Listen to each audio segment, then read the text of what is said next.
เดี๋ยวมันมีเหตุผลของมัน เวลาคุณนั่งไปเรื่อยๆฮะกำหนดลมหายใจเข้าออกผ่านไปเรื่อยๆมีเสียงแอมเบียนต์เข้ามาเรื่อยๆยิ่งนั่งทุกวันคุณฝึกคุณจะจับตรงเนี้ยเข้าออกจนกระทั่งคุณสามารถกำหนดความว่างได้เลยแต่มันใช้เวลาถูกไหมฮะแต่นั่นแหละเพราะจิตตามรู้ไงเข้าและออกแต่ทุกคนยังมีนะฮะคู่ผัวตัวเมียด่ากันมันก็ยังไปแต่มันก็กลับมาแล้วมันก็ตามเข้าและออกจนกระทั่งมันเกิดความเบื่อครูบาอาจารย์ถึงได้ปลีกวิเวกรำคาญกับพวกนี้ไปนั่งและคราวนี้เมื่อไม่มีเสียงแอมเบียนต์รอบข้างมีแต่ความเงียบการกำหนดเข้าออกมันจะกลายเป็นความว่างแล้วคราวนี้เข้าถึงฌานได้ง่ายผมไม่ได้โม้เพราะฝึกแล้วถ้าไม่ได้ฝึกเอามาพูดดูทุเรศนะฮะต้องบอกกันเลยนะคือไม่ได้ฝึกเอาไปดูถูกคนก็ดูทุเรศถูกไหมเพราะฉะนั้นเราต้องฝึกก่อนที่จะมาบอกใครเขาไม่งั้นเขาด่ามันน่าอายนี่แหละพระอาจารย์ภาสกรพูดเสมอนะฮะดังนั้นเนี่ยผมคนหนึ่งที่เก็บตกจากหลวงพี่เนี่ยอาจจะไม่เยอะแต่ว่าเวลาเราจำอะไรขึ้นมาได้ผมก็จะพูดออกไปเพื่อให้รับรู้ว่าเนี่ยคือสิ่งที่หลวงพี่ท่านเคยพูดเอาไว้ต้องฝึกก่อนนะดังนั้นในส่วนของมโนมยิทธิเดี๋ยวจะบอกเป็นขั้นตอนนะฮะว่าเวลาเขาฝึกกันแบบไหนอะไรยังไงแล้วที่สำคัญก็คือว่าจับจุดของสมาธิให้ได้นะครับดังนั้นมันมีประโยชน์ไหมมันดูเหมือนไม่มีประโยชน์แต่มันมีประโยชน์แม้กระทั่งขณะจิตนี้และก่อนจะสละร่างกายออกไปแม้กระทั่งวาระสุดท้ายสมาธิมีประโยชน์มากนั่นแหละครับคนที่ไม่ได้ฝึกสมาธิอดโอยก่อนตายเสมอยกเว้นสมองตายคนที่ฝึกสมาธิแม้จะวาระสุดท้ายก่อนตายต่อให้เจ็บปวดแค่ไหนแม้กระทั่งอดโอยได้แต่กายกับจิตแยกกันสำคัญตรงนี้ฮะพอกายกับจิตแยกกันเนี่ยแทบจะไม่รู้สึกอะไรเลยนะครับตายก็คือตายแต่จิตอะมันแข็งแรงแล้วไงนะฮะเพราะฉะนั้นเดี๋ยวขออนุญาตนะครับขออนุญาตนำสมาทานศีลแล้วก็นำเข้าสมาธินะครับแล้วจากนั้นเรามาเข้าสู่ขั้นตอนในเรื่องของบุพกรรมเจ้ากรรมนายเวรเมื่อตามทันแล้วมันขนาดไหนสาหัสฮะนะครับค่ำคืนนี้ขออนุญาตนะครับ พร้อมเนาะนะครับถ้าใครศีล8ว่าตามศีล8ของท่านเลยวันนี้ศีล5ก่อนนะสาธุถ้าพร้อมนะครับกำหนดจิตตามเนาะนะครับสาธุพุทโธธัมโมสังโฆศีลข้อ1ไม่ฆ่าสัตว์ศีลข้อ2ไม่ลักทรัพย์ศีลข้อ3ไม่ประพฤติผิดในกามศีลข้อ4ไม่พูดเท็จศีลข้อ5ไม่ดื่มสุราและของมึนเมาบัดนี้ข้าพเจ้าตั้งใจรักษาศีลแล้วบัดนี้ข้าพเจ้าคือผู้มีศีลข้าพเจ้าผู้มีศีลละอายต่อการทำความชั่วกลัวต่อผลของบาปกรรมข้าพเจ้าผู้มีศีลมีหิริโอตปะมีกายเป็นมนุษย์มีใจเป็นเทวดาเป็นมนุษย์เทโวเข้าถึงความเป็นสหายกับเหล่าเทวดาทั้งหลายณบัดนี้ข้าพเจ้าทั้งหลายขออดโทษลดกรรมที่ข้าพเจ้าประมาทพลาดพลั้งในช่วงวันนี้ลงในฉับพลันและขอให้กรรมดีที่ข้าพเจ้าหรือเหล่ากัลยาณมิตรได้ทำไว้นั้นขอจงมาแทรกส่งผลบุญนี้ให้ข้าพเจ้าได้มีความสุขและประสบผลสำเร็จตลอดไปเทินสาธุอนุโมทามิครับ เอาละฮะก็เรามาเข้าสู่ในช่วงของสมาธิแค่3นาที3นาทีน่าจะไหวนะถูกไหมฮะนะฮะสวัสดีฮะคุณจันยานะครับก็ผมเชื่อมั่นนะฮะว่าในเรื่องของการทำสมาธิกันนะฮะแหมรถติดแป๊บเดียวนะฮะยังบ่นเลยเพราะฉะนั้นสมาธินิดนึงนะฮะเข้าสมาธิจริงๆเนี่ยฮะจะบอกว่าถ้าคนเข้าสมาธิ3นาทีเนี่ยมันเหมือนแค่หายใจเข้าแป๊บเดียวเองเอาจริงนะเพราะฉะนั้นณตอนนี้เราลองกันเลยดีกว่านะฮะครับเพราะฉะนั้นท่านใดถนัดแบบไหนท่านใดที่กรรมฐานน้ำเย็นนะฮะก็เราก็อาศัยความเย็นเข้าสู่ความว่างสภาวะแห่งความว่างท่านใดที่ยังจิตยังวอกแวกอยู่พุทโธหายใจเข้าพุทหายใจออกโธกำหนดลมหายใจดูความเข้าออกของมันนะฮะถ้าจะบอกต้องตามลมหายใจลงไปถึงแค่ไหนนะฮะถึงลิ้นปีหรือว่าจะถึงสะดือนะฮะหรือว่าจะถึงท้องน้อยแล้วแต่ว่าถ้าคิดว่ามันลึกไปเอาแค่ตื้นๆให้ได้ก่อนเข้าออกนะฮะเพราะฉะนั้นเอาแค่นี้ใครจะเป็นนะมะพะทะได้หมดใครจะพองยุบหรือว่าสัมมาอรหังได้หมดเลยแต่ขอให้อยู่ในสมาธินะครับเป็นสมาธิตั้งมั่นผมขออนุญาตเป็นผู้ที่ดำเนินการในเรื่องของการกล่าวในส่วนของสมาธินะครับณตรงนี้นะโดยสมเด็จพระสังฆราชเจ้ากรมหลวงวชิรยานสังวรนะฮะก็เป็นอีกหนึ่งเรื่องราวแล้วกันนะฮะของหลวงพ่อชาสุภัทโทนะฮะเพราะว่าเป็นเรื่องของการฟังธรรมนะถ้าพร้อมแล้วเราเข้าสู่สมาธิกันเนาะ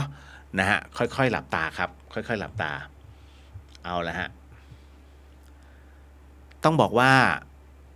จิตของเรานั้นหลงอาศัยอยู่ในความไม่เที่ยงบุคคลจะพ้นทุกข์ได้นั้นก็เพราะว่ามาพยายามภาวนาทำจิตใจให้สงบทวนกระแสจิตเข้ามาในปัจจุบันเห็นตามว่าไม่ใช่เราไม่ใช่เขาไม่ใช่ตัวตนอะไรเมื่อมันมาและเห็นแจ้งแล้วมันก็ตื่นตัวรู้ว่าตนนั้นมาหลงอาศัยอยู่ในของความไม่เที่ยงมาอาศัยในสิ่งที่บังคับไม่ได้ไม่เป็นไปตามใจหวังเมื่อมันรู้ดังนี้มันก็ปล่อยวางนี่แหละไม่ยึดไม่ถือไม่สำคัญว่าเป็นตัวของตนก็เป็นอันว่ารู้จักต้นเหตุแห่งทุกข์คืออุปทานความยึดถือเมื่อละความยึดถือนี้ได้ทุกทางใจมันก็ดับไปหมดเลยเป็นอย่างนั้นเพราะฉะนั้นเมื่อความเป็นจริงอย่างนี้แล้วพึงพากันตั้งใจบำเพ็ญจิตใจให้เป็นไปดังแสดงมาจิตเป็นของฝึกยากหลวงปู่เหรียญวรลาโภคนแปลกประหลาดมีปากเป็นขวานเมืองหนึ่งมีคนแปลกประหลาดคือมีปากเป็นขวานเมื่อไม่ชอบผู้ใดก็ใช้ขวานที่ปากนั้นฟันผู้นั้นแต่ก็มีข้อแปลกประหลาดคือฟันไม่ถูกที่ร่างกายแต่ไปถูกที่จิตใจที่ทำให้เจ็บยิ่งกว่าร่างกายคนที่ถูกฟันก็มีขวานที่ปากอีกเหมือนกันก็ฟันตอบเขาบ้างและก็ถูกที่ใจอีกเหมือนกันเมื่อใช้ปากเป็นขวานฟันกันไปฟันกันมาก็มีคนมารุมดูกันมากมายสนับสนุนข้างนู้นบ้างข้างนี้บ้างบางที่ก็เข้าช่วยตะลุมบอลกันทั้งสองฝ่ายเพราะต่างฝ่ายก็มีปากเป็นขวานอยู่ด้วยกันและมีความแปลกประหลาดอีกอย่างหนึ่งคือนอกจากเป็นขวานที่ฟันไม่ถูกร่างกายของใครถูกแต่ใจแล้วยังเป็นขวานที่เมื่อเคลื่องออกไปแล้วที่ใครคนอื่นนั้นไปถูกคนอื่นแล้วยังหมุนมาถูกตัวเจ้าของขวานเองอีกบางคราวมีผู้วิเศษมาเป่ามนต์ลงไปว่าน้ำลมน้ำอำนาจมนต์ทำให้ขวานหลุดจากปากหมดอำนาจที่จะฟาดฟันกันต่อไปเมืองที่มีคนปากขวานแปลกประหลาดนี้สมมุติขึ้นตามพุทธสุภาษิตในพระสูตรหนึ่งที่ว่าขวาน เกิดที่ปากของคน ผู้เกิดมาแล้วเป็นเครื่องตัดตนเองของคนโฉดผู้ชั่ว ผู้ใดสรรเสริญผู้ที่ติเตียน หรือติเตียนผู้ที่ควรสรรเสริญ ผู้นั้นย่อมก่อโทษขึ้นด้วยปาก ย่อมไม่ได้ความสุข เพราะโทษนั้น ความเล่นการพนันเสียทรัพย์หมดสิ้น พร้อมทั้งตัวเองล้มละลาย โทษนี้แหละใหญ่ยิ่งกว่านัก พุทธสุภาษิตนี้ตรัสสอนให้คนสังวรปาก สังวรวาจา เพื่อที่จะไม่ใช้วาจาในการฟาดฟันใครด้วยความขนอง เพราะวาจานั่นเองจะกลับมาเป็นขวานฟันตัวตน ข้อที่ว่าขวานเกิดที่ปากเป็นข้อเตือนได้ว่า เมื่อว่าเขาได้ก็เป็นเหตุให้เขาว่าตนตอบกลับบ้าง เพราะเท่ากับปากของตนเองเป็นขวานก็หวนกลับมาฟันตนเองธรรมจักขุมกราคม 2551 สมเด็จพระสังฆราชเจ้ากรมหลวงวชิรยานสังวรเอาละครับก็ค่อยๆลืมตานะฮะค่อยๆลืมตานะฮะค่อยๆถอนกรรมฐานค่อยๆถอนสมาธิฮะเอาละครับเข้าสู่สภาวะปกติโมทนาสาธุกับทุกท่านนะครับในค่ำคืนนี้ได้นั่งสมาธิกันแล้วนะฮะเหมือนเดิม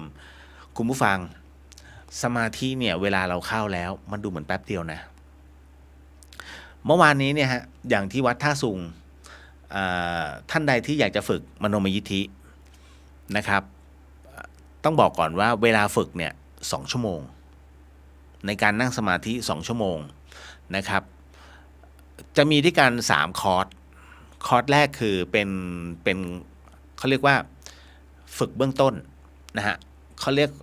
ฝึกให้เรารู้จักในเรื่องของการท่องนะ การถอดจิตออกไปนะว่าเป็นอะไรแบบไหนอะไรยังไงนะฮะเห็นภาพนะฮะเห็นภาพไหมเห็นภาพทางใจไหมมโนชื่อก็บอกอยู่แล้วนะฮะฤทธิ์ทางใจนะฮะมโนมยิทธิคือฤทธิ์ทางใจนะฮะที่เกิดจากพลังของเราที่อยู่ในตัวอย่างที่2คือคอร์สท่องเที่ยวนะฮะคอร์สท่องเที่ยวอย่างที่3เนี่ยหมายถึงว่าเข้าสู่ฌาน8นะก็คือเรียกว่าท่องเที่ยวไปจนหลุดเข้าไปที่ฌาน8เมื่อวานนี้มีผู้ถามผมว่าไปถึงไหนผมบอกว่าสู่แดนพระนิพพานหลายคนไม่เชื่อผมก็ไม่ได้บอกว่าผมไปคนเดียวเพราะเวลาไปเนี่ยจะมีครูบาอาจารย์ท่านนำแล้วบังเอิญว่าห้องผมเนี่ยห้องที่10ครูบาอาจารย์ผมเป็นพระที่วัดท่าสุงเลยฮะท่านจะพูดเป็นสเต็ปทีละสเต็ปทีละสเต็ปแล้วให้เราขึ้นถามว่าท่องไปตามท่านได้ไหมไปพร้อมกันหมดนะ6 คนนะมีพระอีกรูปหนึ่งนะฮะก็ไปพร้อมกันถึงแดนพระนิพพานไหมถึงครับทุกคนถึงหมดนะฮะดังนั้นเนี่ยไปถึงอะไรล่ะเรียกว่าสวรรค์ชั้นจตุมาราชิกาไหมถึงครับนะฮะขึ้นไปดาวดึงถึงครับนะฮะคือผ่านจตุผ่านชั้นจตุมขึ้นไปที่อะไรล่ะตรงที่มีพระเกศแก้วพระเกศแก้วจุฬามณีถึงครับบอกเลยแล้วท่านเทสทีละคนเป็นยังไงภาพที่เห็นเป็นยังไงภาพที่ท่านเทสนะฮะต้องเทสนะครับเพราะฉะนั้นเนี่ยมันจะมีด้วยกัน3 คอร์สด้วยกันแต่ละคอร์สเนี่ยต้องไปที่นู่นจะต้องฝึก2 ชั่วโมงเวลาเข้าภวังค์เวลาเข้าสมาธิเนี่ยแล้วเวลาจนจบของการนั่งในคอร์สนะคุณเชื่อไหมเมื่อวานเนี่ยผมนึกว่าแค่10-15 นาทีแต่มัน2 ชั่วโมงนะฮะแบบพระอาจารย์ทำไมมันเร็วจังบอกเฮ้ยผมนึกว่า15 นาทีมานั่งเนี่ยแป๊บ2 ชั่วโมงนะจนกระทั่งมีเสียงพระเดชพระคุณพระราชโอมยานของเสียงหลวงพ่อฤาษีเนี่ยท่านลากรรมฐานแล้วก็เข้าสู่ในช่วงของการมอบอานิสงส์ผลบุญทั้งหมดถึงได้รู้นะครับว่าอ๋อเฮ้ยมันสั้นมากสั้นจริงๆคือแต่ว่ามันเห็นภาพทั้งหมดทั้งมวลนะฮะจับต้องได้หมดนะฮะ อ่ะมาอธิบายก่อนคือหลายคนเดี๋ยวจะไปปรามาสแล้วเดี๋ยวจะกลายเป็นกรรมนะฮะผมอะศีลห้านะฮะแล้วก็หลุดด้วยหลุดบ้างไม่หลุดบ้างผู้ชายเทาๆคำว่าผู้ชายเทาๆเนี่ยมันยังมีรักโลภโกรธหลงอยู่ ผมยังอยากที่จะท่องเที่ยวผมยังอยากมีเสื้อผ้าบางทีถ้าเป็นคอนเสิร์ตน้องๆก็อยากจะไปดูเขานะฮะแต่ถ้าศีลแปดนะงดทันทีคือมันยังมีความอยากอะนะฮะอ่ะง่ายๆผู้หญิงสวยๆเดินผ่านผมไม่ใช่ LGBTQ ผู้ชายก็มองก็สวยอะถูกไหมฮะอ่ะเหมือนกันหมดคุณเพราะฉะนั้นนี่คือธรรมชาติดังนั้นผมบอกเราคือผู้ชายเทาๆนะฮะแต่เราอยู่แบบอย่างเงี้ยด้วยตัวเราเป็นเรานะฮะคราวเนี้ยจะบอกว่าเฮ้ยแล้วแกศีลห้าเนี่ยแกไปถึงแดนนิพพานได้เหรอช้าก่อนต้องฟังทีละสเต็ปคือมโนมยิทธิเนี่ยนะฮะ ต้องบอกนะครับเป็นการเดินทางทางจิตทางใจนะครูบาอาจารย์ท่านจะสอนก่อนฮะว่าวิธีการเนี่ยมันจะประมาณไหนและเวลาไปเนี่ยต้องมีท่านไปด้วยนั่นหมายถึงว่าท่านเนี่ยอันแรกเลยนะฮะคุณจะต้องถวายเทียนเพื่อบูชาครูอาจารย์หลังจากนั้นจะเป็นการเขาเรียกว่าขึ้นกรรมฐานเมื่อขึ้นกรรมฐานเสร็จปุ๊บท่านจะถามเลยครับว่าเคยฝึกไหมนะถ้ายังไม่เคยฝึกท่านจะอธิบายสเต็ปก่อนเลยว่าวิธีการฝึกมโนมยิทธินั้นนะเป็นการฝึกแบบไหนอะไรยังไงแล้วจะเดินยังไงนะหมายถึงว่าจะเดินตามรอยตรงนี้ยังไงนะครับเพราะฉะนั้นสิ่งหนึ่งที่ท่านต้องมีพื้นฐานก็คือรู้จักไหว้พระรู้จักพระพุทธเจ้านะฮะบางคนไม่รู้มีคนต่างศาสนาแล้วอยากจะฝึกแล้วคราวนี้พอไปฝึกแล้วเขาไม่รู้เรื่องกราบพระยังไม่ได้นะฮะอันเนี้ยอาจจะต้องเชิญออกก่อนเพราะว่ามิใช่ว่ากันนะคือศาสนาพุทธเป็นศาสนาที่ทดลองได้ให้เข้ามาเราไม่ได้ปิดกั้นศาสนาพุทธเป็นศาสนาที่ไม่ปิดกั้นนะฮะเพียงแต่ว่านะตรงนี้พอท่านยังไม่รู้ว่าพระพักตร์พุทธเจ้าเป็นอย่างไรนะฮะการกราบพระเป็นอย่างไรแล้วมันจะไปต่อตรงไหนมันจะใช้ความสงบอย่างเดียวไม่ได้มันต้องมีการระลึกถึงครูบาอาจารย์ นะดังนั้นเนี่ยท่านต้องมีพื้นฐานก่อนนะฮะว่าอย่างเช่นหลวงพ่อปานท่านคือใครนะฮะหลวงพ่อฤาษีลิงดำหรือว่าพระราชพรหมยานนั้นท่านคือใครนะฮะท่านคือพระอาจารย์ใหญ่ดังนั้นเนี่ยถ้าท่านไม่รู้จักหลวงพ่อเลยก็จบแล้วเนี่ย นะฮะไปวัดท่านแล้วไม่รู้จักท่านนี่จบแล้วนะพอถึงนะตรงนี้เสร็จปุ๊บ นะฮะเขาจะมีด้วยกัน10 ห้องห้องที่10เป็นห้องท่องเที่ยวเป็นห้องทัวริสต์ส่วนห้อง1-9เป็นห้องที่ฝึกกรรมฐานเบื้องต้น มันจะมีทั้งหมดด้วยกัน3ระดับเป็นเรื่องของสมาธินะฮะคณิกะสมาธิเป็นสมาธิเบื้องต้นอย่างที่เราทำกันทุกวันขับรถไปในคณิกะสมาธิจิตจดจ่ออุปจารสมาธิคือมันสงบมันจะนิ่งขึ้นนะฮะเป็นลำดับเป็นขั้นๆไปเวลาเรา เวลาเรานั่งสมาธินะครับนั่งได้นานขึ้นว่างแล้วก็สงบเยือกเย็นคุณกำลังเข้าสู่อุปจารสมาธิคราวนี้นะเราจะไม่พูดถึงมากไปกว่านี้ถ้าเป็นมากไปกว่านี้ก็คืออัปปมานาสมาธินั่นหมายถึงว่าคุณสามารถเข้าสู่พระนิพพานได้คือไปถึงฌาน8อ่ะชั้นพรหมได้เลยนะฮะนั่นคือว่างจนละเอียดแต่คราวนี้เราไม่พูดถึงตรงนั้นเพราะผมไปไม่ถึงเมื่อไปไม่ถึงไม่ควรคุยหลายท่านอาจจะเคยถึงนะฮะเพราะฉะนั้นท่านรับรู้แล้วแต่ผมยังหลายๆคนก็ยังดังนั้นเอาแค่เราไปถึงก่อนต้องบอกว่า มโนมยิทธิเนี่ยนะครับนั่นก็คือเป็นการฝึกฌานนะฮะเป็นการฝึกฌานโดยหนึ่งในนั้นคือทิพยจักขุญาณ ตาใจนะฮะบวกกับอธิสมานกายคืออะไรฮะอธิสมานกายก็คือกายละเอียดกายละเอียดเกิดขึ้นตอนไหนคุณรู้ป่ะทุกคนเนี่ย มีกายละเอียดตอนคุณฝันไงตอนคุณฝันเคยฝันไหมฮะนอนอยู่แล้วเฮ้ยมีคนจะมาแทงแล้วมันแทงเลยชั่วแล้วคุณรู้สึกว่าเฮ้ยเจ็บแล้วสะดุ้งตื่นขึ้นมายังเจ็บที่ลำตัวอยู่เลยอะแล้วมาดูเฮ้ยถูกแทงเปล่าฝันว่ามีโจรมาแทงถูกไหมฮะแล้วคุณรู้สึกว่าเฮ้ยมันเจ็บจริงๆมันเหนื่อย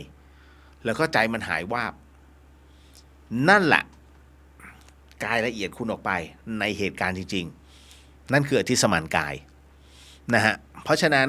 ทิพยจักขุบวกอธิสมานกายวันนี้ที่ผมเขียนนะใน Facebook นี่คือระดับแรกที่คุณต้องเตรียมพร้อมสำหรับตัวตนบางคนเฮ้ยอะไรวะทิพยจักขุหรือและอธิสมานกายไม่ต้องไปรู้คุณไม่ต้องไปรู้เพราะถึงตรงนั้นครูจะบอกเองว่าค่อยๆหลับตา นะฮะคราวนี้ก็จะเป็นการพอขึ้นกรรมฐานเสร็จปุ๊บเข้าสู่ในช่วงของมโนมีธิท่านก็จะบอกเป็นขั้นตอนนะว่า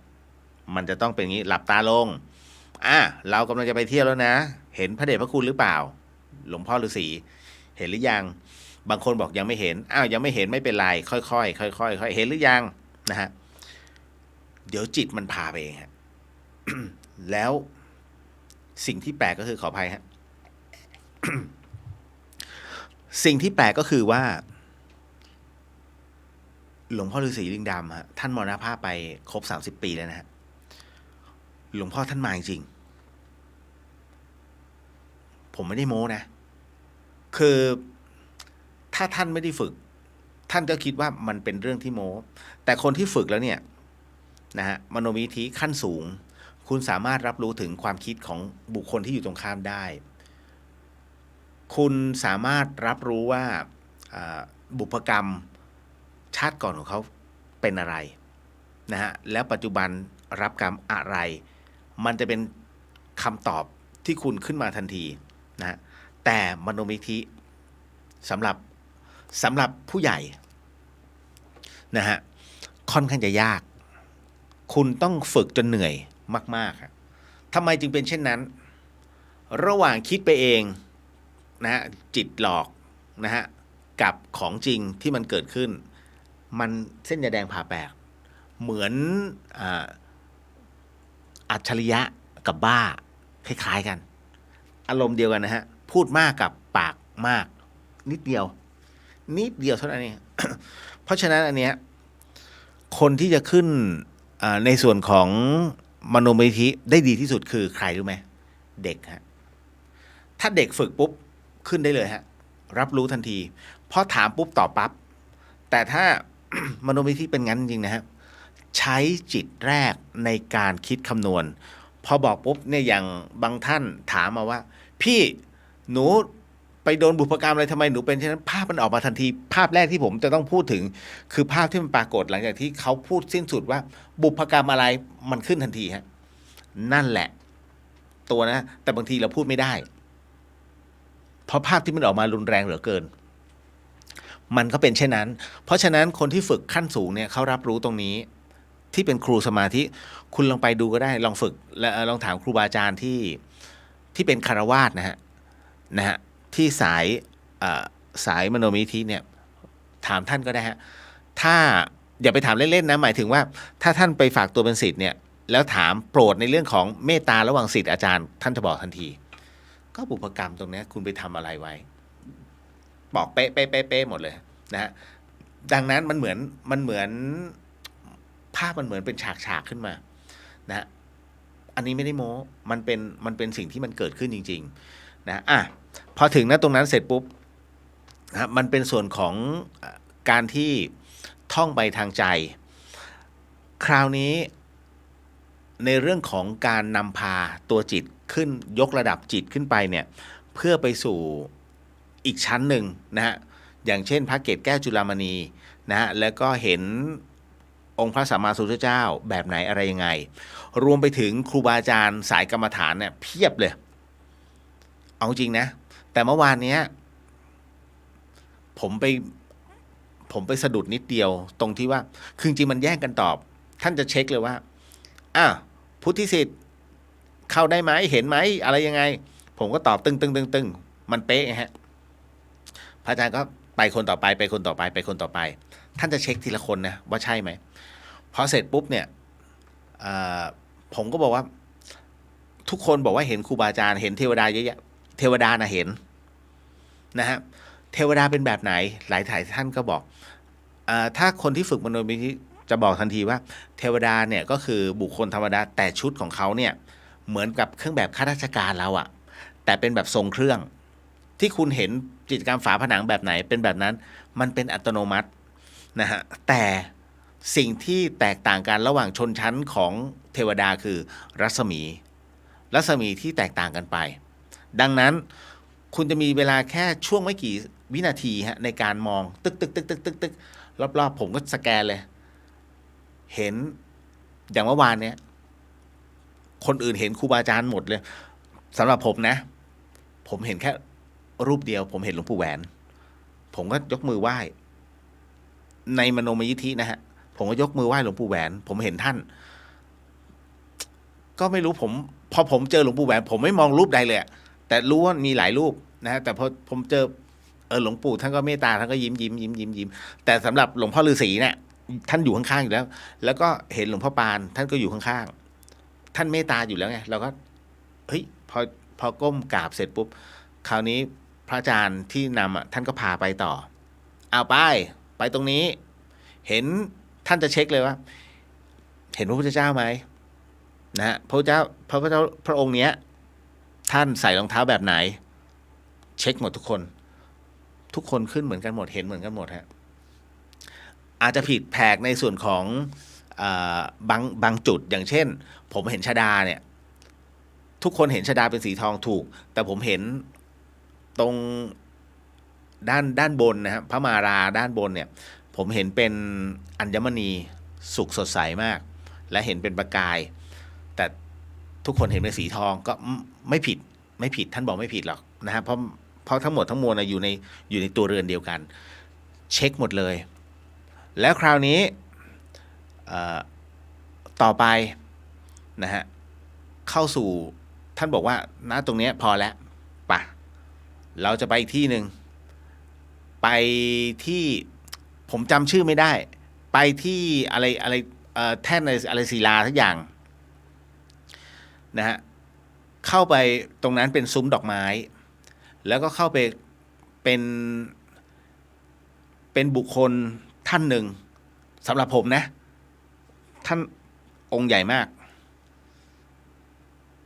เนื้อของท่านเนี่ยมีสีเขียวแต่บางครั้งเป็นสีทองประกายสีทองนะฮะผมรู้ทันทีว่านี่คือพระอินทร์ซึ่งก็ใช่ทุกคนบอกนี่คือพระอินทร์ นะฮะก็แล้วก็แต่คราวนี้พอท่านถามอีกว่าเห็นแล้วเห็นใครอีกทุกคนบอกว่าเห็นผู้หญิงนั่งอยู่ด้วยผมไม่เห็นผมก็เลยไม่ตอบเพราะมันไม่เห็นจริงนะฮะคุณจะไปโมเมไม่ได้นะผมบอกไม่เห็นก็คือไม่เห็นท่านก็เช็คถามผม ผมว่าเห็นไหมเห็นผมไม่เห็นครับผมเห็นท่านองค์เดียวกำลังมองท่านอยู่ฮะนะฮะเสร็จปุ๊บทุกคนเห็นแล้วก็เหมือนกับท่านย่าอะไรทุกอย่างผมจำไม่ได้แล้วนะฮะก็อยู่กับพระอินทร์ด้วยนะฮะแต่คือผมไม่เคยเห็นพระอินทร์มาก่อนนะผมก็มองท่านมองอึ้งแล้วคือมันอยู่ในภวังค์แล้วอึ้งเสร็จแล้วไปตอนนี้เราจะไม่มีเวลามากนักเราไปกราบพระพุทธเจ้ากันไปสู่แดนพระนิพพาน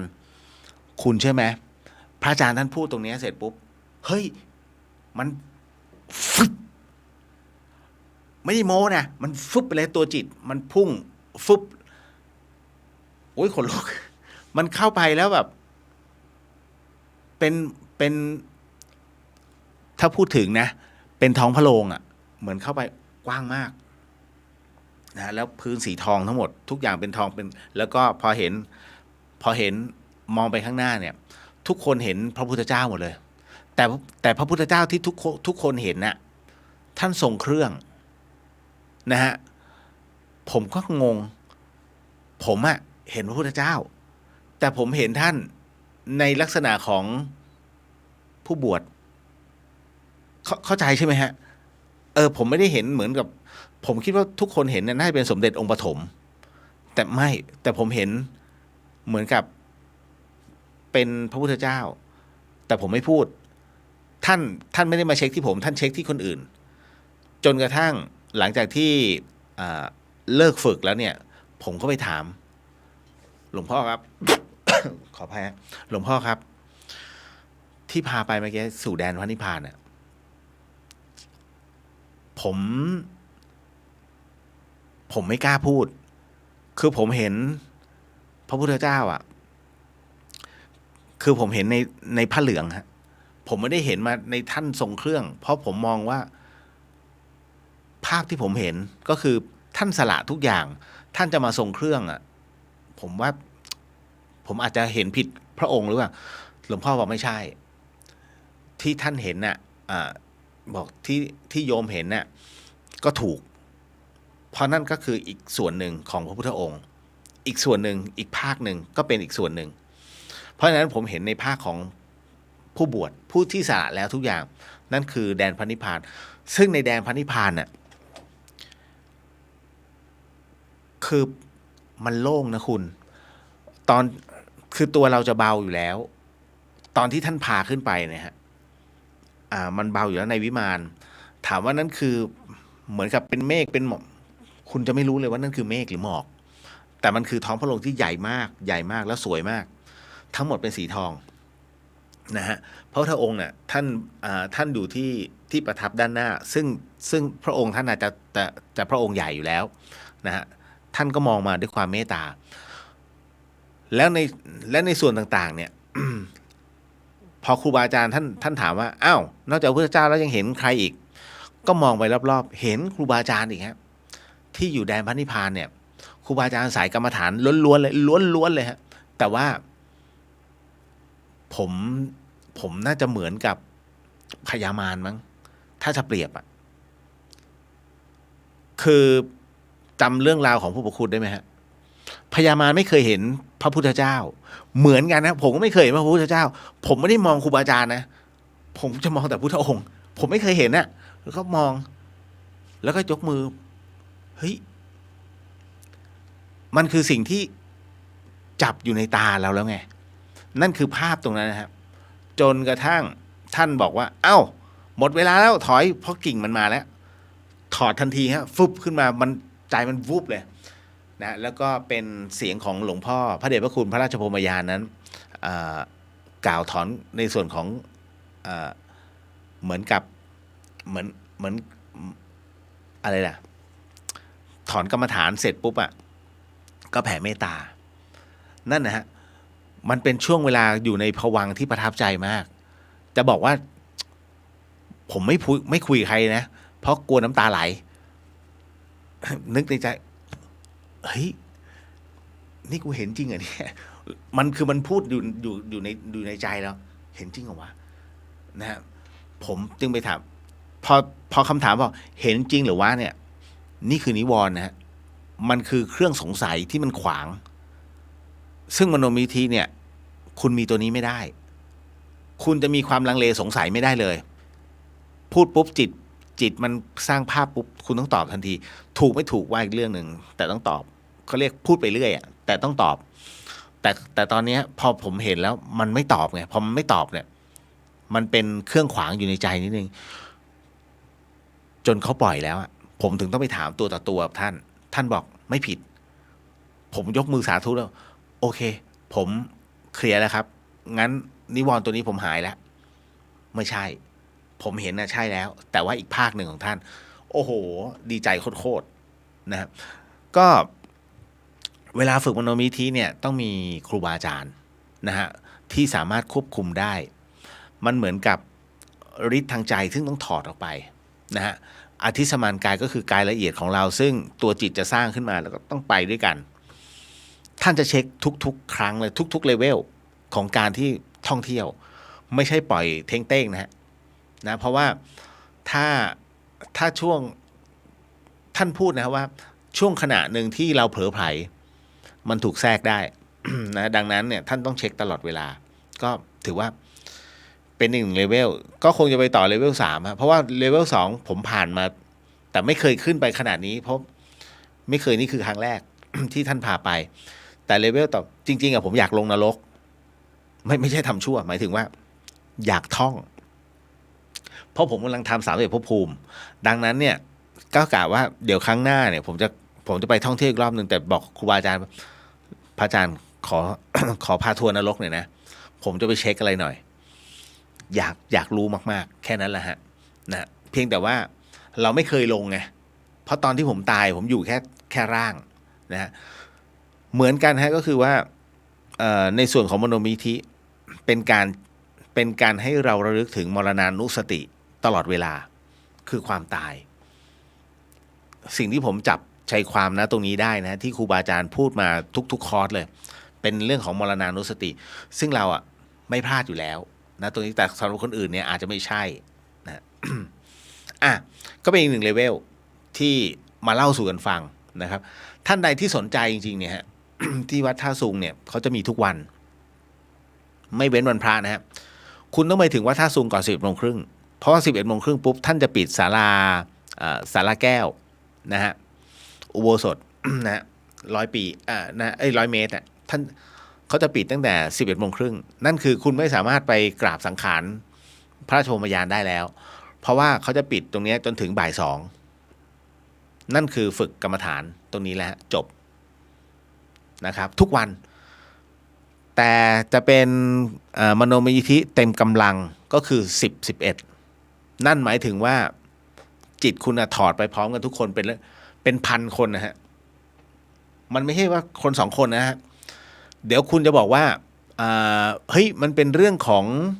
การเข้าองค์ทรงเจ้าแล้วไม่ใช่แล้วก็ไม่ใช่เรื่องผีเข้าด้วยหรือว่าไม่ใช่เรื่องของขึ้นด้วยฮะมันเป็นคุณต้องฝึกไม่งั้นพูดไปก็แค่นั้นมันเป็นเรื่องของตัวจิตของเราจริงซึ่งคนที่ไม่เป็นเนี่ยไปฝึกได้ไหมก็เขาไปฝึกกันไม่เป็นทั้งนั้นนะจนกระทั่งมารับรู้ท่านใดที่อยากจะไปนอนค้างเขาก็มีที่พักให้นะฮะวัดท่าซุงเนี่ยเขามีที่พักให้แต่ต้องติดต่อล่วงหน้านิดหนึ่งเพราะว่าหลายคนเขาก็แย่งกันนะครับที่จะไปฝึกตรงนี้แต่ว่า10-11เนี่ยผมว่าเต็มนะเพราะตอนที่ผมขับรถขึ้นมาเขากางเต็นท์คือกางเต็นท์เหมือนนอนเหมือนนอนแคมปิ้งอ่ะโอ้โหเป็นร้อยเต็นท์อ่ะนะฮะเพราะว่าพื้นที่อ่ะเอาจริงถ้าเต็มพื้นที่เป็นพันอ่ะซึ่งกำลังเร่งกลางอยู่นะฮะณตรงเนี้ยเพราะว่าคนจะไปณวันนั้นน่ะเยอะมาก10-11นะครับถ้าสนใจก็ไปที่วัดท่าซุงนะฮะเอาล่ะ คุณเบนบอกว่าฝึกเต็มกำลังด้วยไหมครับผมติดภารกิจก็คืองานกฐินพระอาจารย์ทรงพลที่หลายๆท่านร่วมบุญมาอันนี้โมทนาสาธุพระอาจารย์ทรงพลท่านอยู่ชัยปราการแล้วท่านเป็นสายหนองประพงผมก็ทิ้งท่านไม่ได้นะฮะก็เป็นอีกหนึ่งครูบาอาจารย์แล้วท่านไม่มีคนช่วยนะก็เลยบอกไม่เป็นไรพระอาจารย์เดี๋ยวผมไปช่วยแล้วกันนะครับก็ไปช่วยดูแลพื้นที่ซะหน่อยถ้าไม่ติดเนี่ยผมไปแล้วนะก็เดี๋ยวดูก่อนท่านบอกวันที่9นะฮะให้ไปถ้าวันที่9ผมไปแล้วถ้าเสร็จก่อนแล้วผมไปนำเสนอหน้าตัวเองเป็นที่เรียบร้อยวันที่10เดี๋ยวท่านจะสวดชัยมงคลให้กับทุกท่านที่ร่วมทำบุญกับท่านนะฮะก็พระอาจารย์ท่านไม่ธรรมดาผมพูดแค่นี้นะถือว่าโมทนาสาธุกับทุกท่านเลยนะที่ร่วมบุญกับท่านเพียงแต่ว่าคือกุฏิแต่ละกุฏิมันซุดไงเพราะว่าพายุฝนรวมไปถึงในส่วนของฝ้าเพดานสถานปฏิบัติธรรมของท่านน่ะมันหวบลงมาเห็นไหมพอมันหวบลงมาเป็นไงล่ะก็เรียบร้อยสิเนี่ยฮะก็อย่างที่บอกครับว่าในเมื่อตรงนี้เสร็จปุ๊บเนี่ยฮะเวลาเราทำบุญผมก็บอกผมต้องกลั่นกรองครูบาอาจารย์ให้กับแต่ละท่านก่อนนะดังนั้นพอตรงนี้เสร็จปุ๊บเดี๋ยวท่านก็จะโมทนาให้ของฟรีไม่มีในโลกและถ้าวันที่9เสร็จปุ๊บนะฮะมีเวลาเหลือถ้าผมอัดรถแป๊บผมก็อัดลงไปท่าซุงอ่ะพ ราะกรรมฐานเต็มกำลังคุณมันไม่ได้มีกันบ่อยๆ นี่คือเรื่องจริงนะฮะต่อมาเดี๋ยวนะฮะ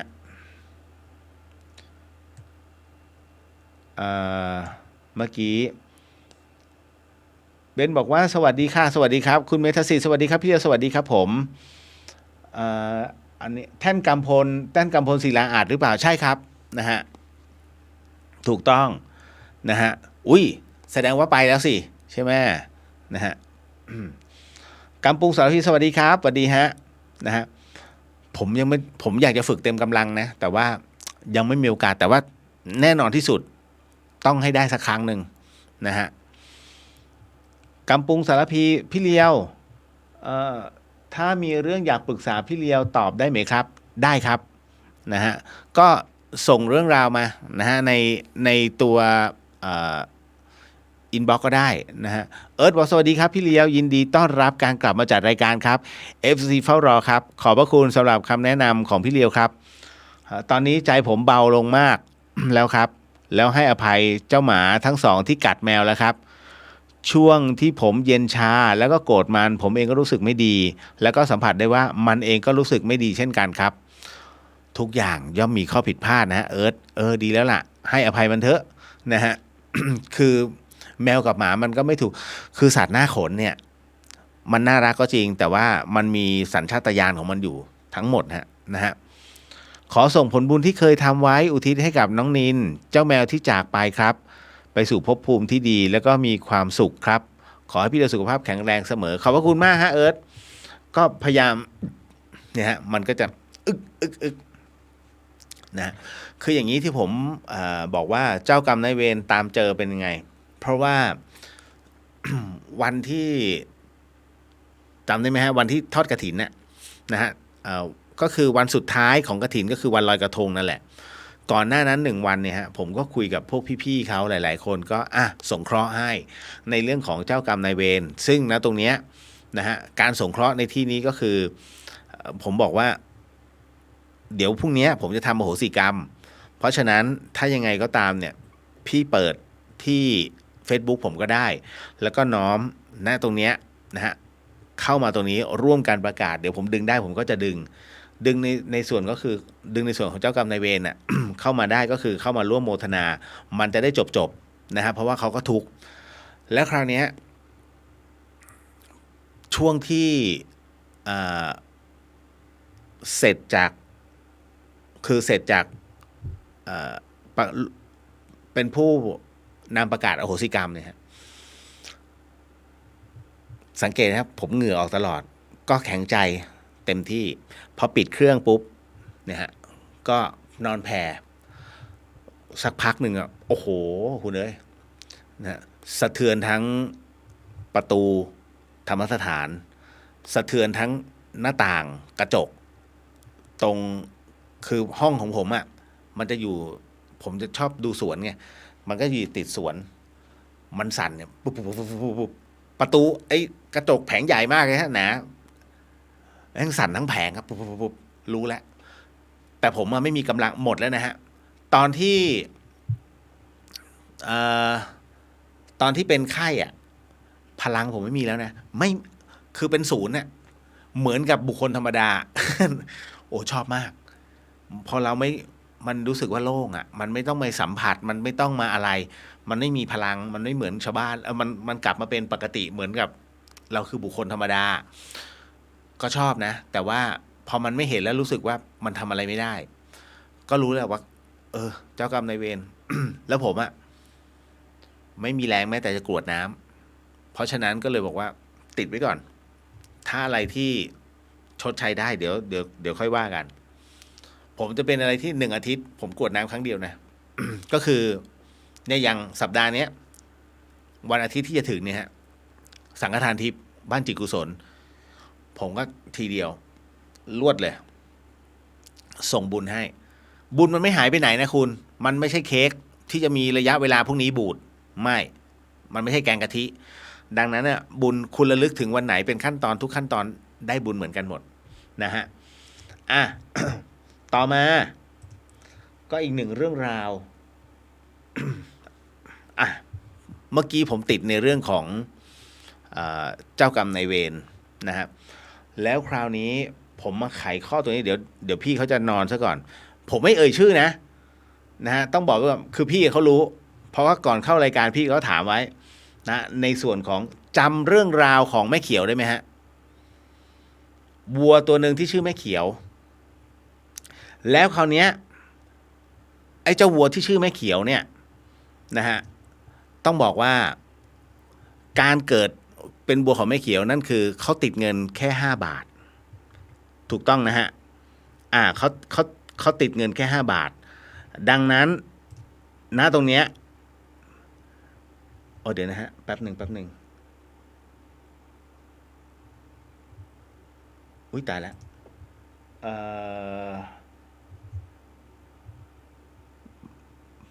ขออนุญาตพอดีมือไปโดนโพสต์ตัวนี้ฮะโอเคได้แล้วพอติดเงินแค่5 บาทแต่คราวนี้ต้องบอกก่อนฮะว่าเรื่องราวของพี่เขานะฮะตา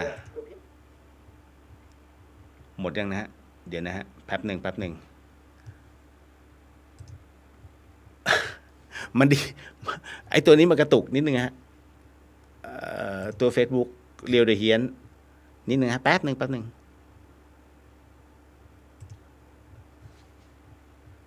ผมไม่รู้ผมไม่แน่ใจมันหลุดป่ะนะไม่หลุดนะเผยแพร่เดี๋ยวนะฮะแป๊บหนึ่งขออนุญาตนะฮะเดี๋ยวขอดูก่อน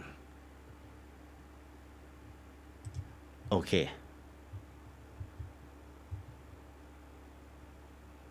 เดี๋ยวนะครับขออนุญาตนะฮะแบบพระอาจารย์เหมือนมันหลุดนะฮะของเรือเดอะเฮียนไม่เป็นไรอันหนึ่งต่อพี่สุวรรณยาสวัสดีค่ะมาช้าจ้ะไม่เป็นไรครับพี่นะฮะต่อนะฮะคือในส่วนของพี่เขาเนี่ยที่เป็นปัญหาอยู่นะฮะก็คืออันนี้พี่เขาถามว่าหากไปกู้เงินจากสถาบันการเงินมาแต่ว่ายังใช้หนี้ไม่หมดหากเสียชีวิตไปก่อนนั้นกลัวว่าจะเป็นเหมือนกรณีของเจ้าเขียวควรทำอย่างไรดีคะอันนี้ผมต้องบอกว่าผมเองเป็นมนุษย์ปุถุชนคนธรรมดานะฮะดังนั้นในส่วนตรงนี้ผมไม่สามารถจะบอกในเรื่องของบุพกรรมของแต่ละคนได้ว่าท่านอาจจะรับบุพกรรมแบบไหนผมไม่สามารถเพราะทั้งหมดทั้งมวลเนี่ยมันมีบัญชีอยู่ถึงได้บอกว่าทั้งหมดนั้นเมื่อเราทำอะไรกับโลกไว้นะฮะโลกก็จะคืนตรงนั้นนะกลับมาสู่เราหากกระทบส่วนใดนะฮะทั้งหมดทั้งมวลเนี่ย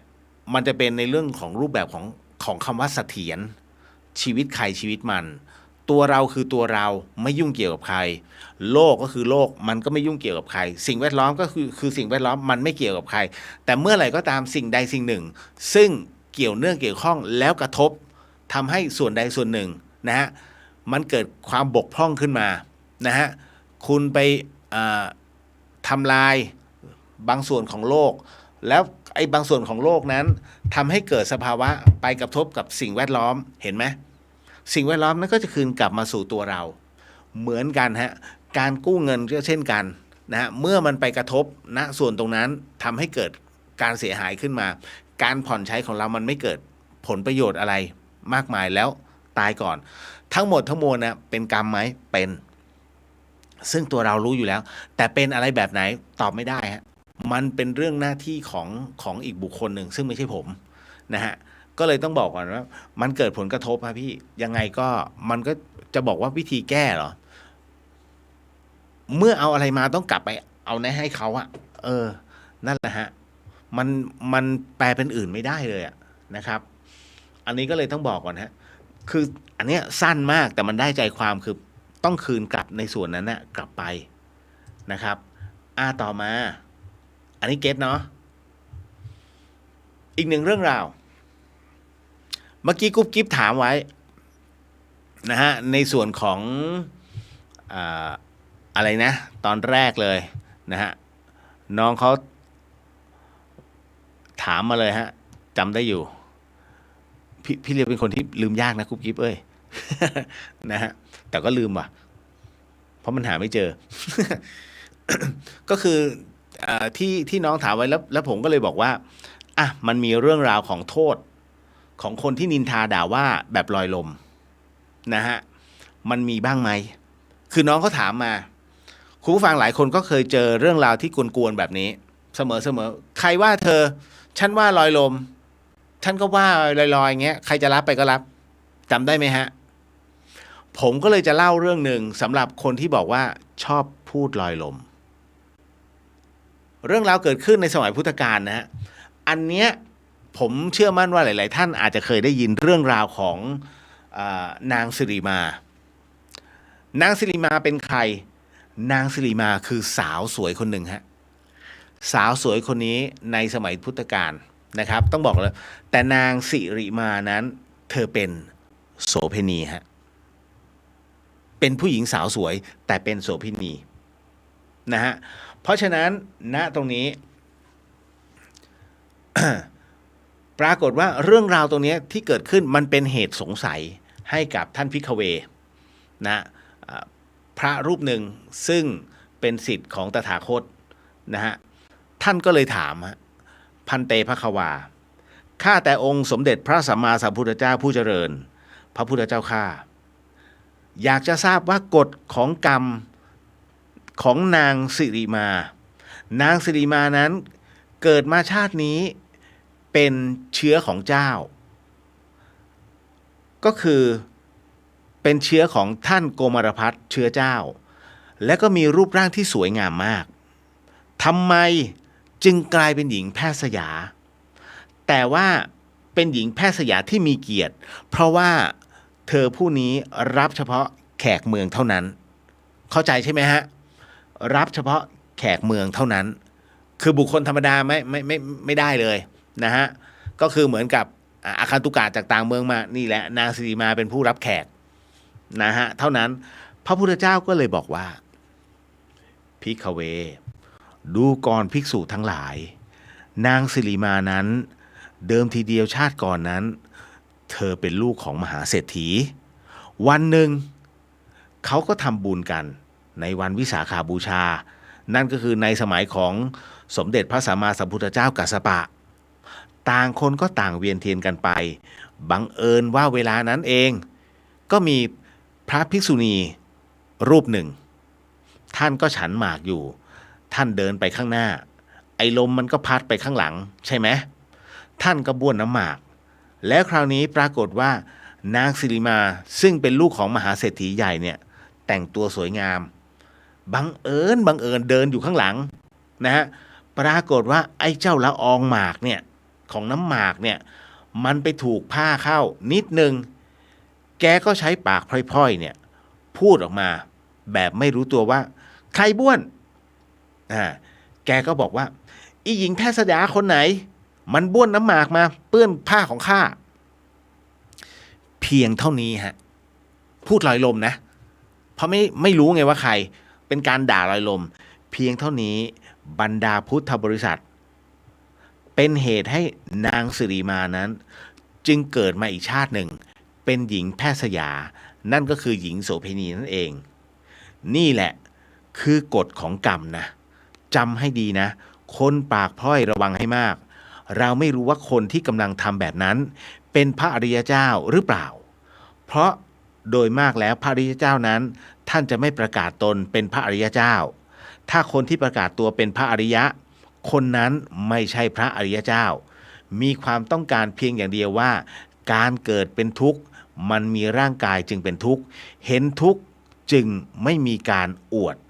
โดยหลวงพ่อพระราชพรหมยานวัดท่าสุงธรรมวิโมกข์ธรรมที่ทำให้หลุดพ้นจากความทุกข์ธรรมวิโมกข์ฉบับที่185หน้า73ถึง74ครับนะนี่ก็เป็นอีกหนึ่งเรื่องราวนะฮะที่เกิดจากสิ่งที่พระเดชพระคุณท่านพูดด่าลอยลมจำเอาไว้เราไม่รู้หรอกว่าคนที่อยู่ข้างหน้าเราศีลเขาเยอะกว่าหรือเปล่าหรือเขาบำเพ็ญถึงแค่ไหนนะฮะ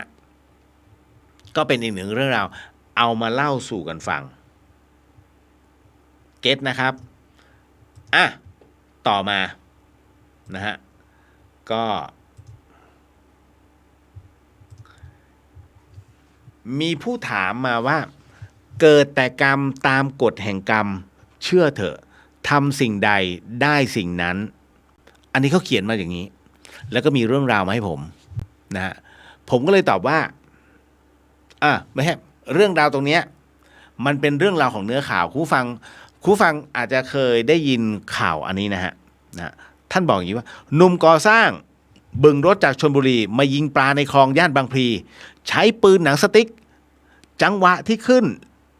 ลำเตรียมที่จะยิงปรากฏว่าไอ้หนังสติ๊กเนี่ยมันรั่วลูกยางนั้น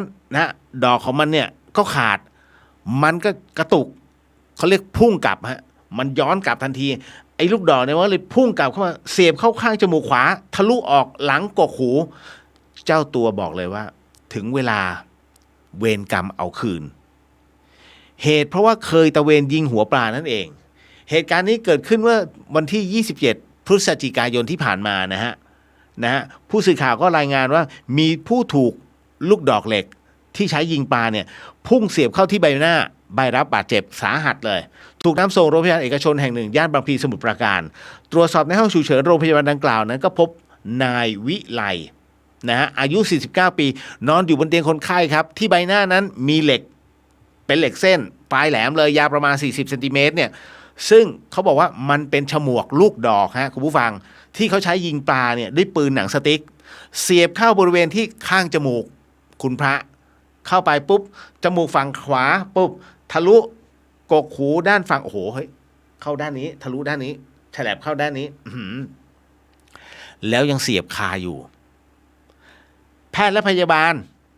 ก็ให้ความช่วยเหลือปฐมพยาบาลเบื้องต้นก่อนแล้วก็บล็อกเหล็กลูกดอกดังกล่าวไว้ก่อนต้องบล็อกนะคุณไม่ให้ดึงว่าโอ้โหเลือดพุ่งตายอะไรที่มันเสียบให้คาไว้ก่อนแล้วไปเอาออกที่โรงพยาบาลเพราะบางทีมันไปกระทบเส้นเลือดใหญ่เหมือนกับ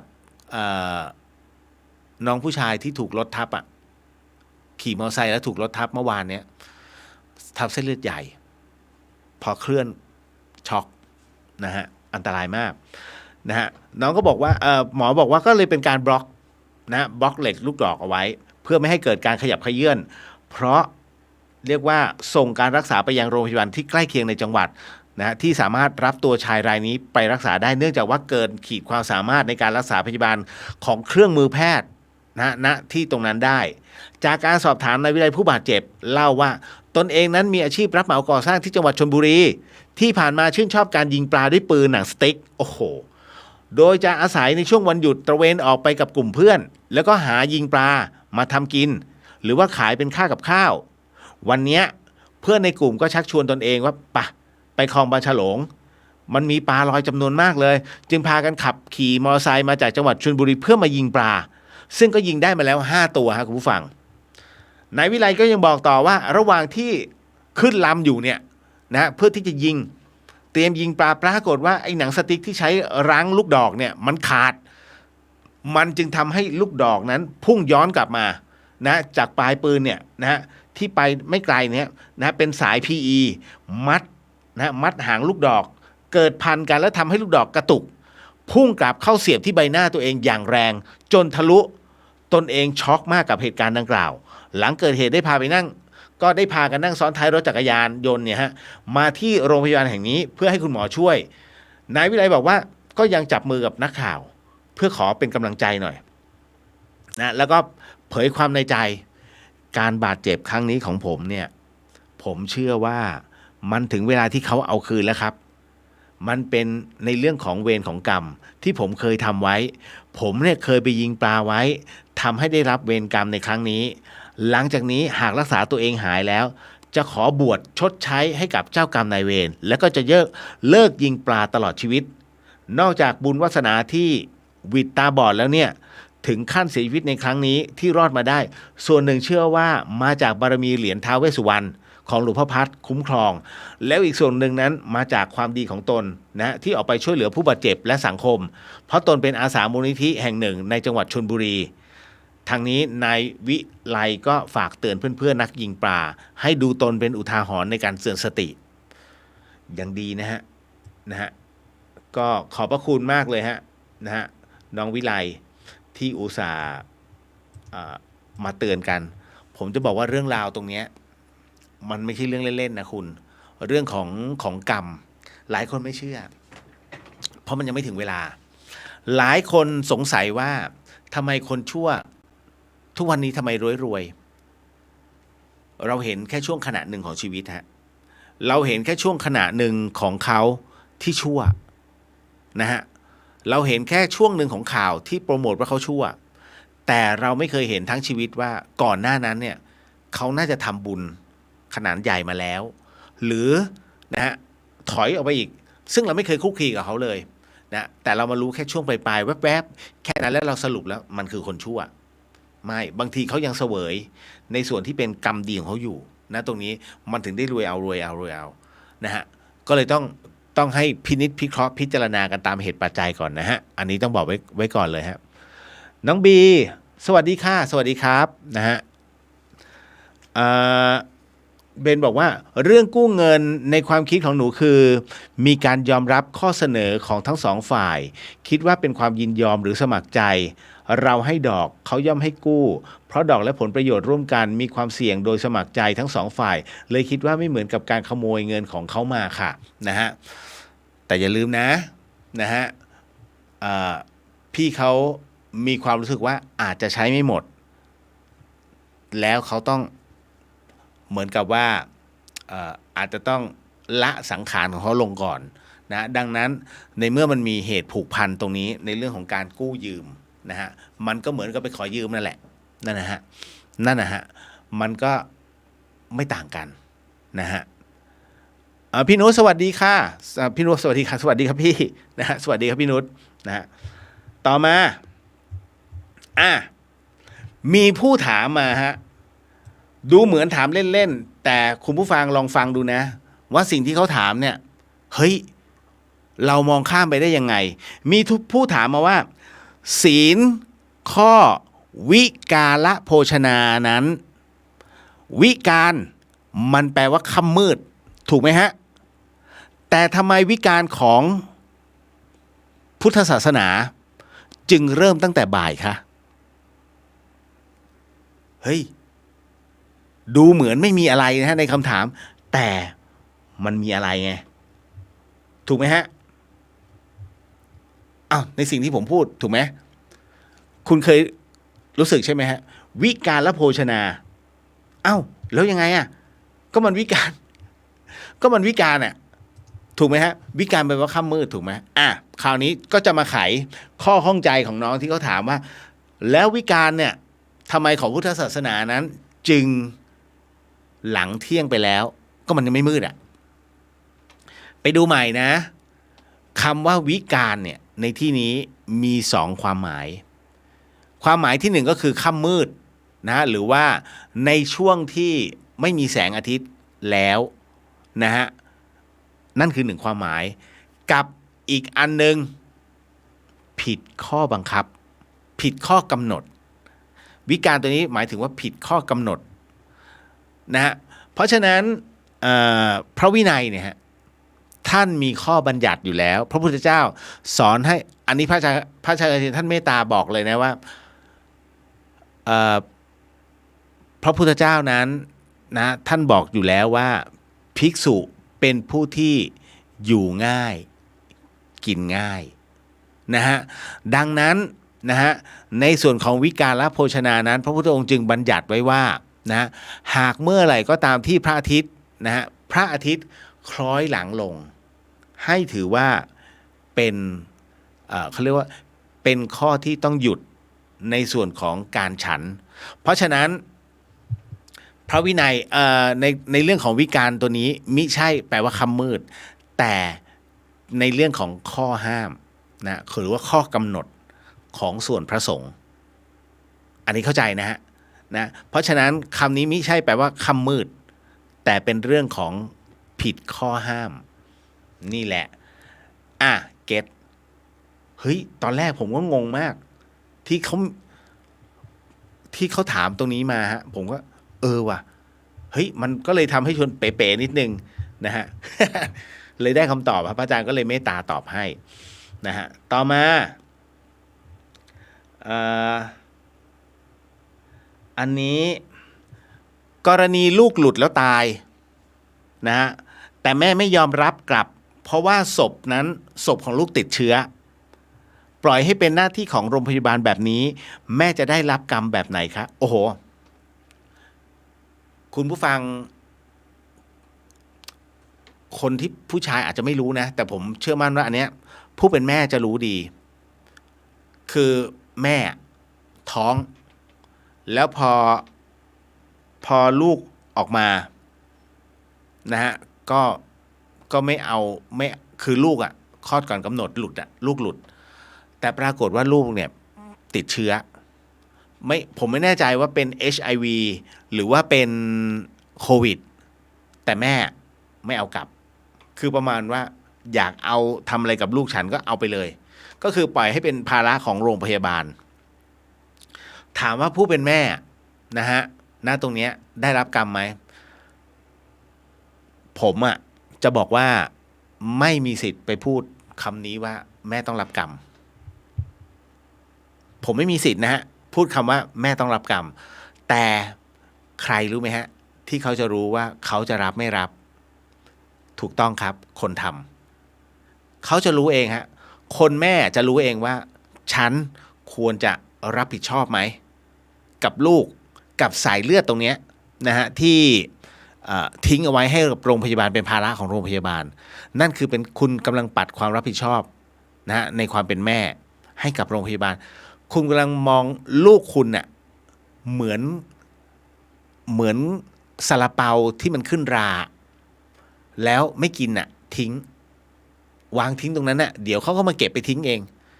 คุณมองแค่ร่างของเด็กคนหนึ่งซึ่งคุณอุ้มเขามาเนี่ยเกือบจะคลอดอยู่แล้วทั้งชีวิตนั่นนะฮะผมถึงได้บอกว่าผมอะฟันธงไม่ได้แต่คนที่รับรู้ที่สุดก็คือผู้ทำคนที่เป็นแม่เท่านั้นฮะที่จะบอกได้เอาจริงผมไม่สามารถนะน้องๆหลายคนบอกพี่ผมจะต้องรับกรรมแบบไหนเนี่ยผมเนี่ยไปตวาดพ่อไปตวาดแม่นะฮะจนพ่อกับแม่เขานั่งกอดกันร้องไห้ในใจผมรู้อยู่แล้วว่าน้องขนาดไหนแต่ตัวน้องเองเนี่ยน้องไม่มั่นใจว่าน้องจะถูกอะไรบ้างนะฮะคือมันมีเป็นข้อเดี๋ยวถ้า31ภพภูมิมาผมก็จะพูดในเรื่องข้อตรงนี้ว่าเป็นคร่าวๆนะว่าอะไรแบบไหนอย่างของพระสงฆ์เนี่ยนะฮะนรกสำหรับพระอันเนี้ยให้รู้ว่าขุม3สังคานะสังคาตะนะฮะเพราะฉะนั้นสังฆาตนะนรกสังฆาตนะอันนี้ฮะส่วนใหญ่พระเนนต้องรับกรรมอันนี้มันจะมีเขียนไว้ให้เป็นข้อเพราะยังไงก็ตามหนักสุดนะครับเหมือนตำรวจนะฮะเหมือนตำรวจซึ่งถือกฎหมายถ้าตำรวจผิดเองสวยนี่แหละฮะเหมือนกันไม่สามารถนะไปบัญญัติได้ว่าใครจะรับกรรมแบบไหนแต่กรณีลูกหลุดเนี่ยโอ้โหผมเชื่อมั่นว่าหลายคนก็สรรเสริญอยู่นะตอนนี้ น้องถามมาว่าพระวินัยกับกฎหมายเหมือนกันใช่ไหมครับแต่สงสัยว่าทำไมพระต้องไปผจญกับกฎหมายอีกครั้งหนึ่งหลังจากที่ผิดพระวินัยแล้วไม่เหมือนกันนะน้องพระวินัยคือข้อกำหนดที่พระสงฆ์เนี่ยนะฮะควรต้องยึดถือนะทั้งหมดทั้งมวลนะครับให้ปฏิบัติตามข้อพระวินัยให้อยู่ในหมวดหมู่ตรงนั้นส่วนข้อกฎหมายนั้นบังคับใช้กับทั้งหมดทั้งมวลเป็นบัญญัตินะสูงสุดของประเทศนะซึ่งมันถูกประกาศลงในพระราชกิจจานุเบกษาถูกไหมนะพอมันถูกตอนนั้นเสร็จปุ๊บเนี่ยมันเป็นบัญญัติที่ทุกคนต้องทำพระวินัยควบคุมในหมู่สงฆ์นะฮะแต่ถ้าผิดขึ้นมากรณีที่พระไปฆ่าด้วยกันไงฮะถามว่าปาราชิกไหมปาราชิกเมื่อปาราชิกเสร็จปุ๊บนะฮะสึกออกมายังโดนโทษของกฎหมายด้วยนั่นคือผิดทั้งพระวินัยผิดทั้งกฎหมายแต่กฎหมายเนี่ยมัน cover ทั้งหมดนะแต่พระสงฆ์ถ้าท่านจะเป็นผู้ทรงศีลอันเป็นที่ควรสักการะและเคารพของหมู่มวลของประชาชนต้องถือศีล อีก227ข้อถูกไหมฮะดังนั้นเนี่ยณตรงนี้เองพระสงฆ์ท่านจึงต้องยอมสละตัวเองเพื่อถือศีลตรงนี้ให้มากขึ้นกว่าเดิมกับกฎหมายที่มันเป็นอยู่ดังนั้นณตรงนี้ฮะสงฆ์ท่านก็มีกฎของสงฆ์นะฮะกฎหมายก็มีส่วนกฎหมายแต่บางครั้งกฎหมายก็ทำอะไรไม่ได้ผมยกตัวอย่างนะทุกวันนี้คุณเห็นไหมกฎหมายเนี่ยเดี๋ยวชิงทองเหมือนเดิมฆ่ากันเหมือนเดิมรังแกเพื่อนบ้านซึ่งกันและกันเหมือนเดิมคนติดยาบ้าเหมือนเดิมแต่กฎหมายเป็นยังไงฮะเพราะฉะนั้นถามว่าคนผิดไหมผมว่าคนไม่ผิดนะคนยังชั่วเหมือนเดิมยังทำผิดเหมือนเดิมแต่กฎหมายเนี่ยมีปัญหาถ้ากฎหมายไม่มีปัญหานะฮะนักโทษหรือว่าผู้กระทำผิดจะไม่ค่อยเกิดขึ้นถูกไหมครับเหมือนกันกับนักเรียนตีกันไหมผมเนี่ยโตจนมาบัดเนี้ยตั้งแต่เรียนมาเอาง่ายๆจบมาเนี่ย30-40 กว่าปีนะฮะมันก็ยังตีอยู่จนถึงปัจจุบันผมถามว่าปัญหาอยู่ที่เด็กไหมมันก็ยังตีอยู่ทุกวันนี้จะห้ามไงก็ตีคนที่มีปัญหาที่สุดคือกระทรวงศึกษาธิการฮะถูกไหมฮะอดีตจนปัจจุบันยังแก้ไม่ได้ยุบเถอะแต่ถ้าเป็นผมนะคุณสร้างเลยเกาะหนึ่งขึ้นมาตีกันใช่ไหมรังแกไปอยู่เกาะนี้แล้วก็เหมือนนักโทษเลยอายุ13-14ฆ่าคนได้แล้วไม่ต้องมาแล้วฮะกฎเยาวชนยุคสมัยเปลี่ยนไปนะฮะเพราะฉะนั้นเนี่ยมันต้องเปลี่ยนตามนะครับถ้าคุณยังยอมทุกอย่างเหมือนที่เป็นอยู่ทุกวันนี้มันจะพีคขึ้นทุกวันเรื่องของอาชญากรรมพีคขึ้นทุกวันตำรวจคุณอย่าเพิ่งหวังตำรวจฮะไม่ใช่เขาไม่ดีนะฮะกำลังเขาไม่พอคุณลองดูดิ1 สน.เนี่ยมีเรื่องทุกวันแล้ววันหนึ่งกี่คดีฮะคดีนี้ยังไม่จบอีก2 วันมาหรือพรุ่งนี้มาอีกแล้วก็มาอีกแล้วคดีแรกยังไม่ไปไหนเลยกำลังมันไม่พอฮะแต่คดีมันเยอะขึ้นผมถึงได้บอกว่ากฎหมายมีปัญหานะฮะเพราะฉะนั้นคนไม่ได้มีปัญหาเลยถ้าบอกว่าคนติดยาบ้าครั้งแรกไม่เป็นไรแต่ครั้งที่2ต่อไปประหารเพราะถือว่าเป็นบุคคลไร้สมรรถภาพของประเทศถ้าอย่างเงี้ยถามว่ามันจะติดไหมไม่กล้าคราวนี้ประหารจริงไงถูกไหมฮะก็ถือว่าไม่มีศักยภาพออกมากี่ครั้งก็ติดยาบ้าประหารเลยฮะอย่างเงี้ยเป็นต้นไม่ได้เสี่ยมแต่ว่ากำลังพูดถึงว่าควรจะมีบทบัญญัติอะไรให้ครอบคลุมคนดีบ้างคนดีอยู่ยากปืนหาง่ายนะฮะเจอทีก็มีข้อหาทีไอ้ตอนไม่เจอทำไงนะฮะเขาก็อยู่ยากนี่แล้วกฎหมายของประเทศไทยถ้ายังไม่เกิดเรื่องไม่รับแจ้งความนะคุณแค่ข่มขู่โยนไอ้นู่นไอ้นี่เขาตุ้มตามในบ้านคนเนี่ยก็แค่รับรู้แต่ไม่รับแจ้งเหตุยังไม่เกิดหมายถึงว่าเขายังไม่มาทำร้ายคุณเลยรับแจ้งไม่ได้นี่กฎหมายประเทศไทยนะฮะความสุขอยู่ไหนฮะนั่นแหละถึงได้บอกไงว่าเริ่มแล้วฮะประชาชนเริ่มจะมีเขาเรียกว่าก่อม็อบเล็กๆมันเหมือนกับอะไรนะเมื่อก่อนเนี่ยจะมีอะไรไทยอาสาป้องกันชาติไหมเหมือนกันคล้ายๆกันเลยครับเป็นอาสาป้องกันตนเองเขาจะเป็นกลุ่มแล้วเพราะว่าเป็นกลุ่มคนดีที่รวมตัวกันมันจะกลายเป็นก๊กเป็นเหล่าแล้วนะโอ้โหนี่รัฐบาลน่ากลัวมากอย่าบอกว่าแถวไหนเท่าที่ผมประสบมาภาคเหนือบางจุดเขาเป็นอย่างนี้แล้วนะฮะเขาบอกเขาเพิ่งไม่ได้ตำรวจเราก็เฮ้ยจริงเหรอ นะบอกก็ไปนั่งคุยกับเขานี่แหละแล้วปรากฏว่าเขาบอกว่าตำรวจอะงานเขาเยอะไปเยอะจนไม่ทำอะไรเลยกล้องวงจรปิดจะให้พวกผมหากันเองเลยก็จริงเขานะ ถ้าไม่เป็นข่าวนะถ้าคุณไม่เป็นข่าวนะไปหาเองนั่นนะฮะเนี่ยเกิดขึ้นพูดแค่นี้นะจ๊ะเพราะฉะนั้นในเรื่องของพระวินัยกับกฎหมายมันมีข้อแตกต่างกันแบบนี้แหละนะฮะ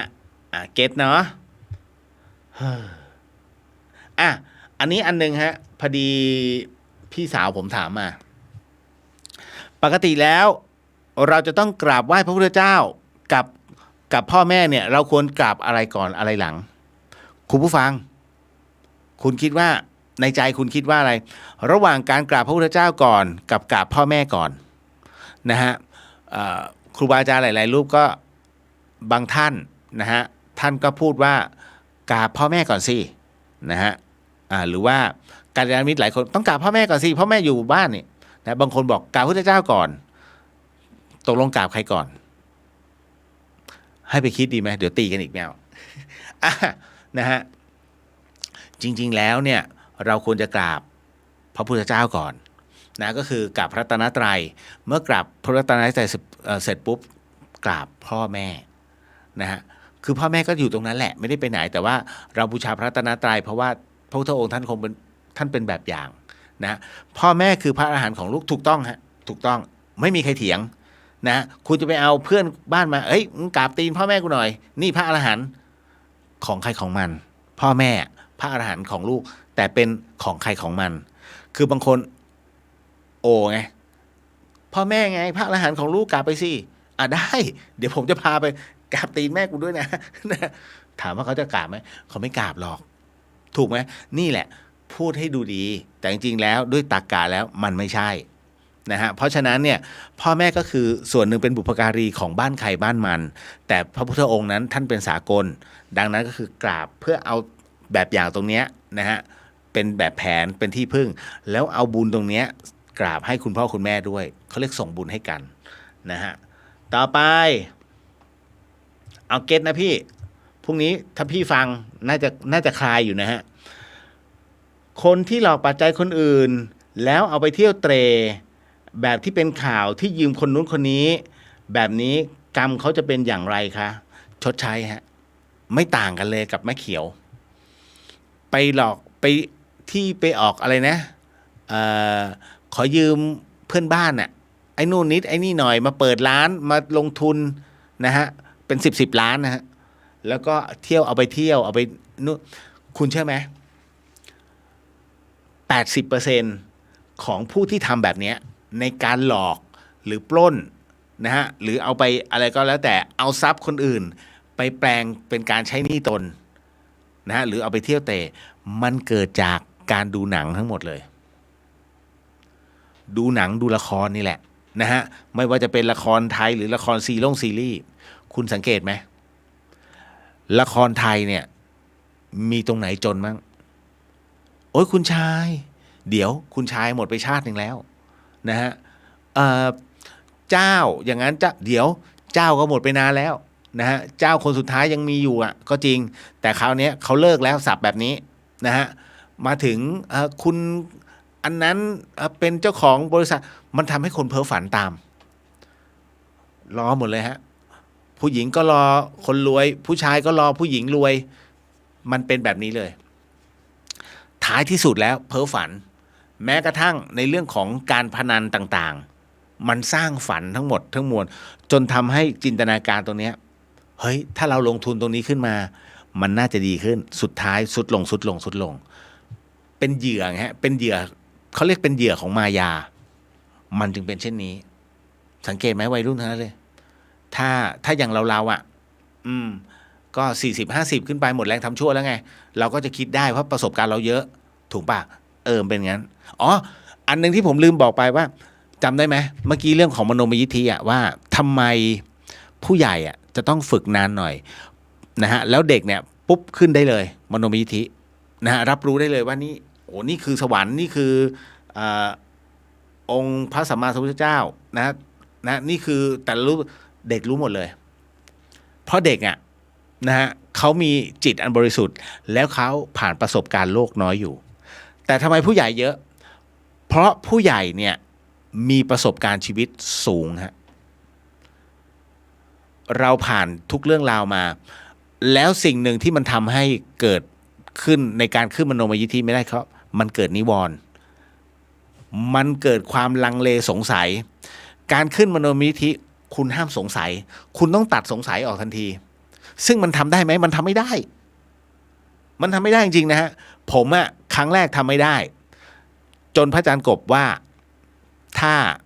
ยังตัดไม่ได้ไม่ต้องฝึกไปก่อน จนกระทั่งผมมีความรู้สึกว่าอ่ะ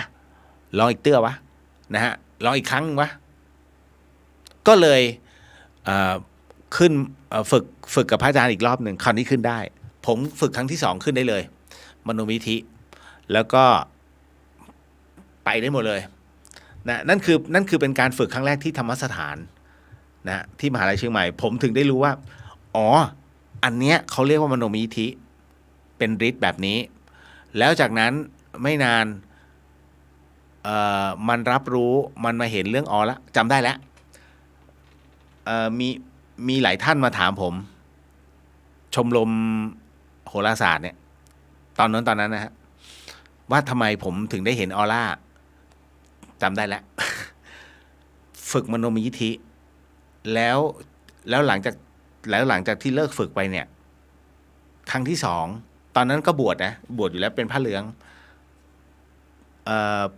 มันก็เห็นของมันเองนะฮะอยู่ๆก็เห็นออร่าล้อมศิษย์ที่ธรรมสถานแต่ละคนผมก็เลยเอาตรงนี้ไปถามพระอาจารย์กบพระอาจารย์ออร่าสีส้มคืออะไรอะออร่าสีเขียวคืออะไรนะฮะทำไมหลวงแม่ออร่าสีทองหลวงพี่ท่านก็ออร่าสีบอกบางทีผมก็เห็นพระอาจารย์ออร่าสีทองบ้างสีขาวบ้างท่านก็อธิบายหมดเลยว่าออร่าสีนี้มันคือนี้อันนี้นี่คือผมถึงตอนแรกผมคิดว่าบ้าเห็นไปเองไม่ใช่แล้วเมื่อวานนี้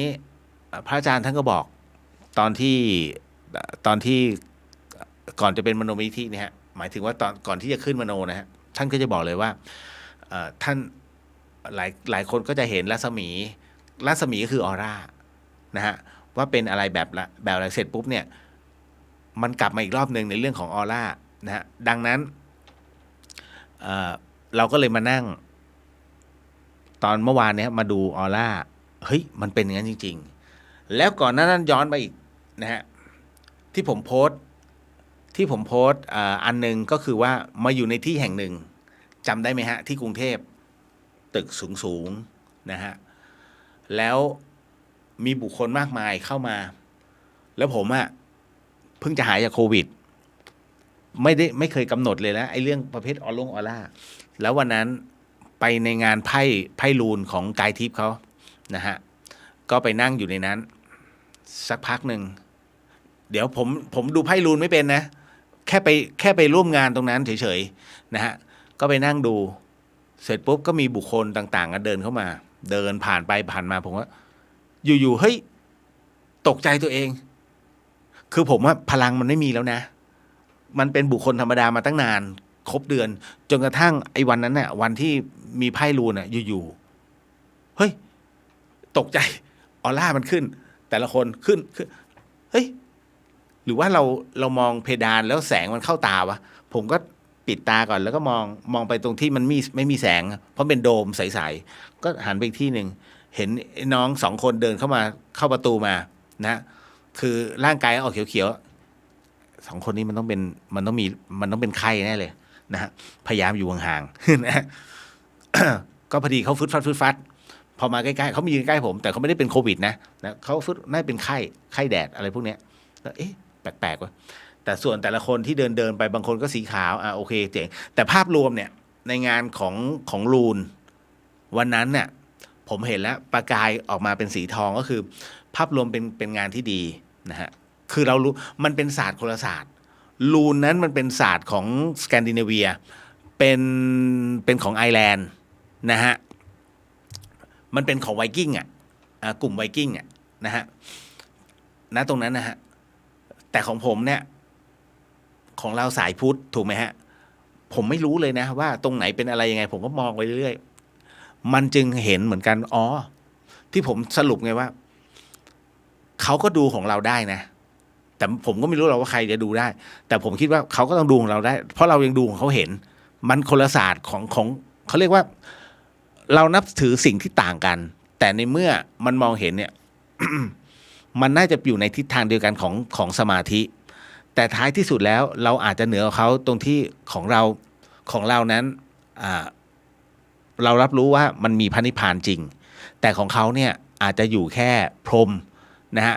ยังไม่เชื่อเรื่องพระนิพพานเพราะมันมีการเวียนว่ายเกิดขึ้นนะฮะเพราะฉะนั้นเราก็ ผมจึงเขียนลงไปไงว่าต่างศาสตร์เนี่ยนะฮะแม้จะต่างศาสตร์กันแต่ท้ายที่สุดแล้ว เราก็รับรู้เหมือนกัน